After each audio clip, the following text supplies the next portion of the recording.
नमस्कार। स्वागत है आपका हमारे YouTube चैनल विकास जाज़म पर। आज हम विज्ञान और प्रौद्योगिकी के एक महत्वपूर्ण विषय को बहुत आसान भाषा में समझने जा रहे हैं।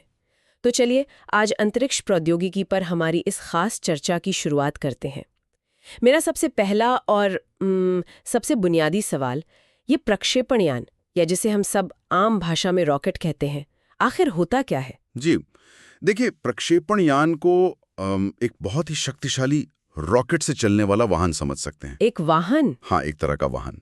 इसका सिर्फ एक ही काम होता है, पेलोड को अंतरिक्ष में सही जगह पे पहुंचाना। पेलोड मतलब कोई भी सामान जो हम अंतरिक्ष में भेजना चाहते हैं, जैसे कि एक सैटेलाइट? बिल्कुल, सैटेलाइट, कोई वैज्ञानिक उपकरण या भविष्य में कोई अंतरिक्ष यान जिसमें इंसान हो, ये सब पेलोड है। अच्छा, और ये काम कैसे करता है? इसके पीछे का विज्ञान क्या है? ये संवेग संरक्षण मतलब कॉन्जर्वेशन ऑफ मोमेंटम के सिद्धांत पर काम करता है। इसे और आसान भाषा में समझें तो जैसे एक गुब्बारे से हवा तेजी से नीचे निकलती है और गुब्बारा ऊपर की ओर भागता है ना? हाँ हाँ, बिल्कुल। ठीक वैसे ही रॉकेट नीचे की ओर बहुत तेज गति से गैसें छोड़ता है और खुद ऊपर की ओर बढ़ता है। अच्छा, तो ये एक तरह का स्पेस ट्रक हो गया जो सामान अंतरिक्ष तक ले जाता है। क्या भारत के पास ऐसे कई तरह के वाहन हैं? मतलब इन्हें समझने के लिए कैसे बांटा जा सकता है? जी बिल्कुल। भारत की अंतरिक्ष यात्रा को अगर समझना है तो हम इन प्रक्षेपण यानों को मुख्य रूप से 3 पीढ़ियों या कह सकते हैं कि श्रेणियों में बांटते हैं। 3 पीढ़ियां? हाँ, पहली ऐतिहासिक प्रक्षेपण यान, मतलब वो यान जिनसे हमने शुरुआत की थी और जो अब रिटायर हो चुके हैं। ठीक है। दूसरी वर्तमान प्रक्षेपण यान, ये वो यान है जो आज इसरो के सबसे भरोसेमंद साथी हैं और जो सक्रिय रूप से मिशन कर रहे हैं। और तीसरी पीढ़ी?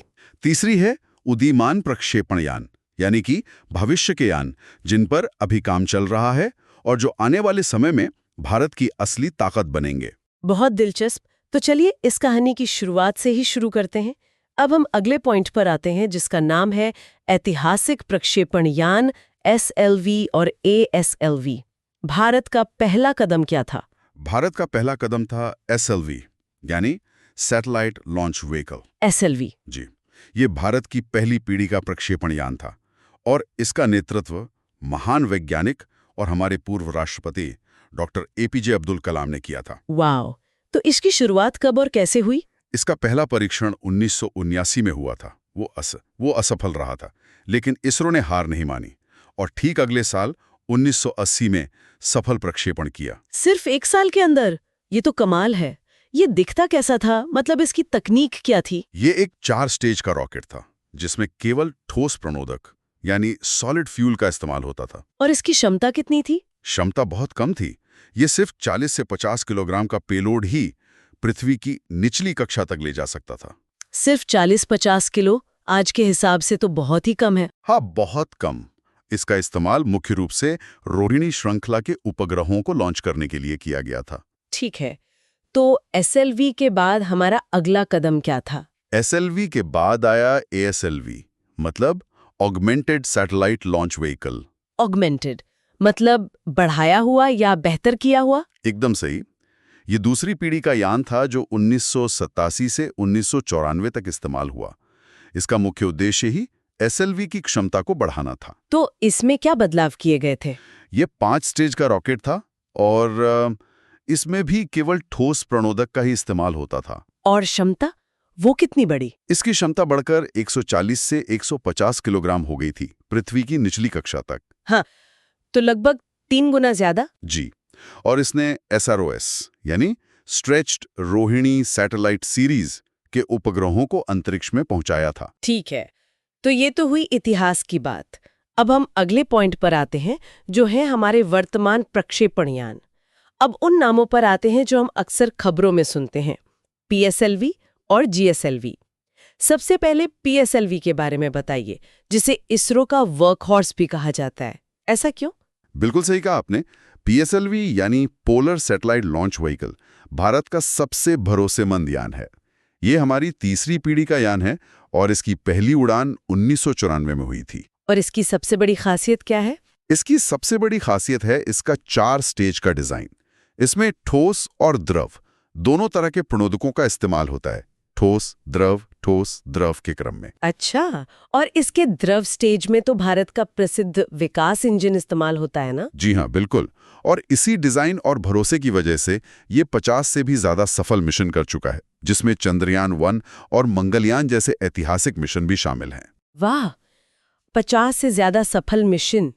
और इसका आम लोगों के जीवन पर क्या असर पड़ता है? कोई राजस्थान से जुड़ा उदाहरण दे सकते हैं? जरूर।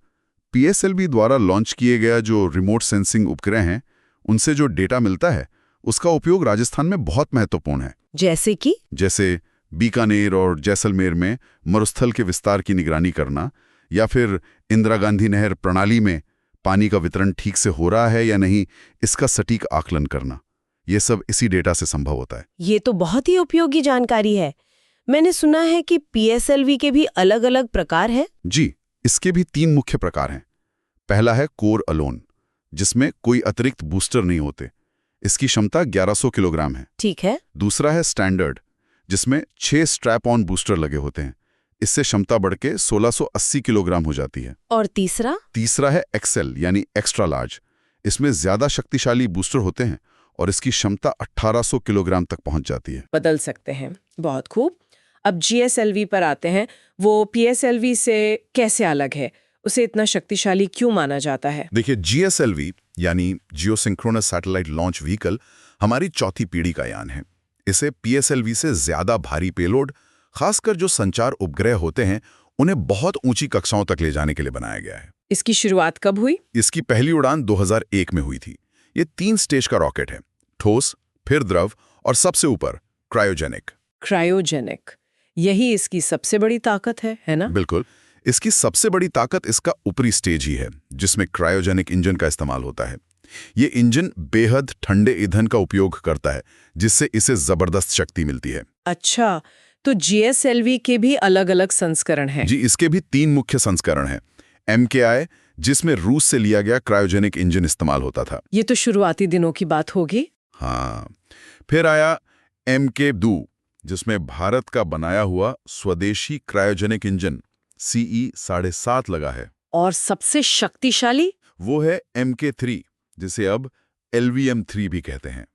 ये भारत का अब तक का सबसे शक्तिशाली रॉकेट है। इसे प्यार से बाहुबली भी कहा जाता है। बाहुबली? जी। ये अपने साथ CE-20 नाम का और भी शक्तिशाली स्वदेशी क्रायोजेनिक इंजन लेकर जाता है। चंद्रयान 2 और हमारे चंद्रयान 3 को इसी ने लॉन्च किया था। वाकई कमाल है। तो ये तो हुई आज की बात। अब हम अगले पॉइंट पर आते हैं, जो है हमारा भविष्य। उदीयमान प्रक्षेपण यान, भविष्य को लेकर इसरो की क्या तैयारी है?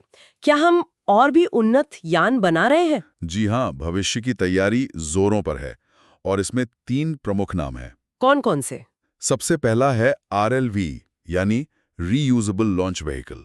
रीयूजेबल मतलब जिसे दोबारा इस्तेमाल किया जा सके? बिल्कुल। ये एक ऐसी प्रणाली है जिसमें रॉकेट का एक हिस्सा मिशन के बाद सुरक्षित वापस पृथ्वी पर लौट आएगा, ठीक वैसे ही जैसे एक हवाई जहाज बार बार उड़ान भरता है। ये तो लॉन्च की लागत को बहुत कम कर देगा। हाँ, लागत में भारी कमी आएगी, अंतरिक्ष में कचरा कम होगा और भविष्य के मानव मिशनों में भी आसानी होगी। इसका पहला टेक्नोलॉजी प्रदर्शन RLV-TD 2016 में सफल भी रहा था। बहुत बढ़िया। और दूसरा नाम क्या है? दूसरा है SSLV यानी स्मॉल सैटेलाइट लॉन्च व्हीकल। इसे बेबी रॉकेट भी कहते हैं ना? हाँ, कह सकते हैं। ये छोटे उपग्रहों को कम लागत पर और बहुत जल्दी लॉन्च करने के लिए बनाया गया है। इसे सिर्फ 15 दिनों में लॉन्च के लिए तैयार किया जा सकता है। 15 दिन? ये तो बहुत तेज है। जी, इसकी क्षमता 500 किलोग्राम तक है। इसे आप एक स्पेस टैक्सी की तरह समझ सकती हैं। स्पेस टैक्सी, ये अच्छा उदाहरण है। हाँ, जैसे कोटा में एक छात्र को तुरंत किसी जगह जाना हो तो वो बड़ी बस का इंतजार करने के बजाय एक टैक्सी ले लेता है। वैसे ही छोटे सैटेलाइट बनाने वाले देशों या कंपनियों के लिए SSLV एक फटाफट और सस्ता विकल्प है। शानदार। और तीसरा, भविष्य का असली महाबली कौन होगा? वो होगा NGLV यानी नेक्स्ट जनरेशन लॉन्च व्हीकल। तो ये PSLV की जगह लेगा? हाँ, ये भविष्य में PSLV की जगह लेगा। ये एक भारी, दोबारा इस्तेमाल होने वाला और बहुत शक्तिशाली यान होगा। इसमें सेमी क्रायोजेनिक इंजन का इस्तेमाल होगा। और इसकी क्षमता कितनी होगी? इसकी क्षमता 20 टन यानी 20,000 किलोग्राम तक पेलोड ले जाने की होगी। 20,000 किलोग्राम? जी, और इसका संचालन 2030 के आसपास शुरू होने की उम्मीद है। वाकई ये सफर अविश्वसनीय है। अब हम अगले पॉइंट पर आते हैं, प्रणोदन प्रणाली। आपने कई बार ठोस, द्रव और क्रायोजेनिक प्रणोदक का जिक्र किया। इन्हें थोड़ा और आसान भाषा में समझाइए, ये काम कैसे करते हैं? जरूर। सबसे पहले ये समझना जरूरी है कि प्रणोदक यानी प्रोपेलेंट में दो चीजें होती हैं, एक ईंधन और दूसरा ऑक्सीडाइजर। ऑक्सीडाइजर मतलब ऑक्सीजन देने वाला? एकदम सही, क्योंकि अंतरिक्ष में ऑक्सीजन नहीं होती, इसलिए रॉकेट को अपना ऑक्सीजन खुद लेकर जाना पड़ता है। ठीक है, तो ठोस प्रणोदक क्या है? ठोस प्रणोदक एक रबर जैसा ठोस पदार्थ होता है। एक बार इसमें आग लग गई तो ये पूरा जलकर ही रुकता है, इसे नियंत्रित नहीं कर सकते, जैसे दिवाली का रॉकेट। अच्छा, और द्रव प्रणोदक? द्रव प्रणोदक में ईंधन और ऑक्सीडाइजर दोनों द्रव रूप में अलग अलग टैंकों में होते हैं। हम इनकी सप्लाई को कंट्रोल कर सकते हैं, मतलब इंजन की ताकत को कम ज्यादा कर सकते हैं या उसे बंद करके दोबारा चला भी सकते हैं। और सबसे जटिल क्रायोजेनिक? क्रायोजेनिक प्रणोदक सबसे शक्तिशाली लेकिन सबसे जटिल तकनीक है। इसमें गैसों को अत्यधिक ठंडा करके द्रव में बदला जाता है। कितना ठंडा? ईंधन होता है लिक्विड हाइड्रोजन, जो -253 डिग्री सेल्सियस पर होता है, और ऑक्सीडाइजर होता है लिक्विड ऑक्सीजन, जो -183 डिग्री सेल्सियस पर होता है। बाप रे, इतना ठंडा? जी, और इसीलिए ये प्रति किलोग्राम सबसे ज्यादा धक्का यानी थ्रस्ट देता है। ये क्रायोजेनिक तकनीक हासिल करना तो बहुत मुश्किल लग रहा है। अब हम अपने अगले पॉइंट पर आते हैं, भारत की क्रायोजेनिक यात्रा। भारत ने ये कैसे किया? ये यात्रा बहुत चुनौतीपूर्ण थी। 1990 में भारत ने रूस के साथ ये तकनीक हासिल करने का समझौता किया था, लेकिन वो तो हो नहीं पाया था ना? नहीं हो पाया। 1991 में MTCR यानी मिसाइल टेक्नोलॉजी कंट्रोल रिजीम के तहत अमेरिका के दबाव में रूस ने यह समझौता तोड़ दिया। ये तो भारत के लिए एक बहुत बड़ा झटका रहा होगा। झटका था, लेकिन हमने इसे एक अवसर में बदला। 1994 में महेंद्रगिरी तमिलनाडु में स्वदेशी क्रायोजेनिक इंजन बनाने का काम शुरू हुआ। और हमें सफलता कब मिली? कई असफलताओं के बाद 2014 में भारत ने अपने बनाए क्रायोजेनिक इंजन के साथ GSLV की सफल उड़ान भरी। और आज हम कहाँ हैं इस तकनीक में? आज हम आत्मनिर्भर हैं, बल्कि इसी साल 2025 में हमने LVM-3 रॉकेट के सबसे शक्तिशाली इंजन CE-20 का एक महत्वपूर्ण परीक्षण सफलतापूर्वक पूरा किया है। वाकई SLV की 40 किलो क्षमता से लेकर भविष्य के NGLV की 20,000 किलो क्षमता तक का ये सफर अविश्वसनीय है। बिल्कुल, और ये एक महत्वपूर्ण सवाल भी खड़ा करता है। जैसे जैसे लॉन्च वाहन सस्ते और सुलभ होते जा रहे हैं, क्या अंतरिक्ष केवल कुछ देशों और बड़ी कंपनियों की ही जागीर रहेगा? या फिर भविष्य में ऐसा भी दिन आएगा जब जोधपुर या जयपुर में बैठा कोई इनोवेटिव स्टार्टअप भी अपना खुद का छोटा उपग्रह अंतरिक्ष में भेजने का सपना पूरा कर सकेगा? यदि आपको ये व्याख्या पसंद आई हो तो हमारे YouTube चैनल विकास जाजिम को सब्सक्राइब करें, इस ऑडियो को अपने दोस्तों के साथ शेयर करें और अगर पसंद आया हो तो लाइक जरूर करें। अपने सुझाव और विचार कमेंट बॉक्स में अवश्य लिखें। धन्यवाद।